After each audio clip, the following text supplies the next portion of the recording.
Mayong hapon mga ka-science. Ano sa bang inyong higala sa kahanginan si Boy Science for today's video guys. So, nangita taog barber kay medyo bunguto na kayo tagas na itong buhok. So, karon guys, nagputol ko sa akong buhok para medyo mahayag-hayag gamay. Isa mahayag-hayag gamay lang itong tao. Medyo bagnot na kayo. So, sa diha guys nga nagpagupit ko, chika-chika na ako ang barbero.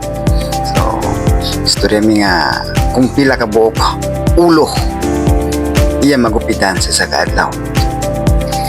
Kusog-kusog po dahil nga barbero ni guys kay medyo dako-dako po daw ang iyang magupitan ng mga ulo.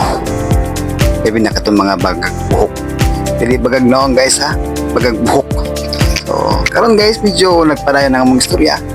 Siya usab nagpadayon og gupit sa akong buhok. Medyo di man kayo taas ang akong buhok guys.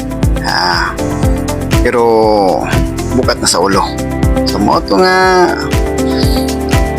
nagchika-chika gyapon mi. Nagpadayon gyapon mi sa pagistorya samtang iyang kamot galihok sa akong ulo.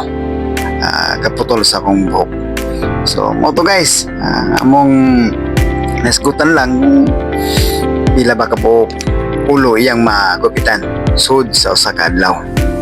So mo to nga nagpadayon gihapon ang iyang magupit sa kuha. So guys, mao sa gihapon yung higala sa kahanginan si Boy Science. So ay mong kalimot guys, pag like, comment o pag share sa akong video kung inyo kining nagustuhan. So daghang salamat guys pagtanaw og mayong hapon kanatong tanan.